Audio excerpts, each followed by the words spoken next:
RJD और Congress BJP नेताओं पर दो दो जगह वोट डालने के जो आरोप लगा रहे हैं, उन आरोपों के सबूत के तौर पर ये तस्वीरें शेयर की जा रही है। इन तस्वीरों के बहाने चुनाव आयोग को भी कटघरे में खड़ा किया जा रहा है।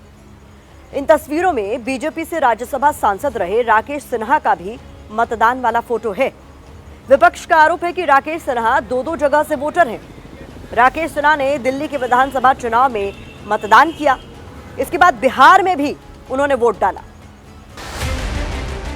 राकेश सिन्हा ने फरवरी में दिल्ली में द्वारका में चुनाव में वोट देकर फिर ये पोज किया। आज बेगूसराय में फिर ये उंगली दिखाई, पोज किया वोट देकर। दिल्ली विधानसभा चुनाव के बाद मैंने वहां के मतदाता सूची से नाम हटाकर बिहार की मतदाता सूची में कर लिया, जो मेरा स्थायी पता है। तो कांग्रेस का आरोप निराधार है। तो कांग्रेस पार्टी वाले ही वोट स्कोर करते थे, कांग्रेस पार्टी वाले बोगस वोट करते थे, इसलिए इतने साल वो सत्ता में रहे। वोट में धांधली तो इन पे पूरी तरह से ठप्पा लग चुका है। ये करते हैं तो उसी के जगह जगह प्रमाण आते हैं, फिर ये अपनी सफाई देते घूमते। वैसे राजनीति के जानकार वोटिंग प्रतिशत बढ़ने की जो वजह गिना रहे हैं, उसके मुताबिक एसआईआर के बाद बोगस वोटर हटे हैं, जिससे मतदान प्रतिशत बढ़ा है। छठ मनाने बिहार गए लोग वोटिंग तक रुके हैं, इससे भी मतदान में इजाफा हुआ। तीसरी वजह, महिलाओं ने बढ़ चढ़कर वोट किया, क्योंकि महिलाओं पर हर पार्टी का फोकस रहा है। चौथा ये कि बेरोजगारी के मुद्दे पर युवाओं ने भी वोटिंग में जोश दिखाया। इसके अलावा प्रशांत किशोर के तौर पर मतदाताओं को एक नया विकल्प मिला और इसीलिए उन्होंने वोटिंग में उत्साह दिखाया। अब सवाल ये कि जो वोट प्रतिशत बढ़ा है, उसका फायदा किसे मिलने की संभावना है? बीते चुनाव का वोटिंग ट्रेंड क्या पिक्चर दिखाता है, अब जरा उस पर नजर डालिए। 1990 में जब लालू यादव पहली बार सत्ता में आए तो वोटिंग प्रतिशत पहली बार 60 से ऊपर 62.04 रहा।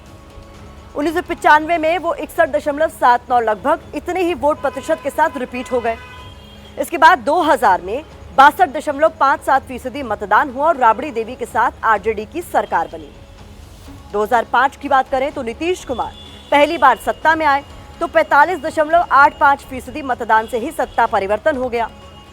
इसके बाद 2010 में 52.73% वोटिंग के साथ नीतीश कुमार ने एनडीए की सरकार बनाई।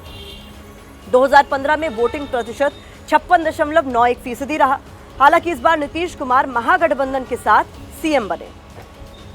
बीते 2020 के चुनाव में 57.29% मतदान हुआ। नीतीश कुमार ने एनडीए के साथ सरकार बनाई। 2010 से 2020 तक का वोटिंग प्रतिशत बढ़ा रहा है, फिर भी नीतीश कुमार ही सत्ता में वापसी कर रहे हैं। ये ट्रेंड दिखाता है कि कम या ज्यादा वोट प्रतिशत से किसकी सरकार बनेगी, ये कहना बेहद मुश्किल है। हालांकि पार्टियां खुलकर बोल रही हैं कि सरकार हमारी ही बन रही है।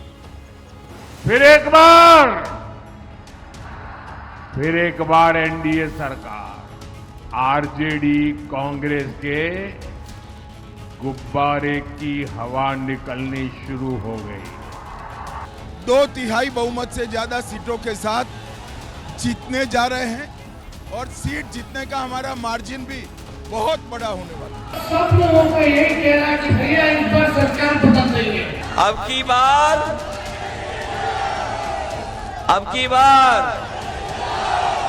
बीजेपी बाहर। रिकॉर्ड तोड़ वोटों से एनडीए के उम्मीदवार जीतेंगे और अब तक की सबसे बड़ी जीत एनडीए को हासिल होगी। बिहार में बदलाव होने जा रहा है। 14 तारीख को नई व्यवस्था बनने जा रही है। 150 से अधिक सीट के साथ आने वाले समय में हम लोग बिहार में सरकार बनाने के लिए जा रहे हैं।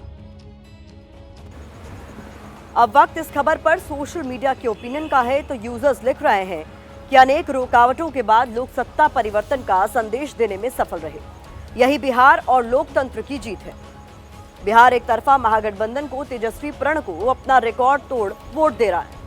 बढ़ी हुई वोटिंग का मतलब साफ है कि बिहार में कुछ बड़ा बदलने वाला है। तो ये इस खबर पर सोशल मीडिया का नजरिया है।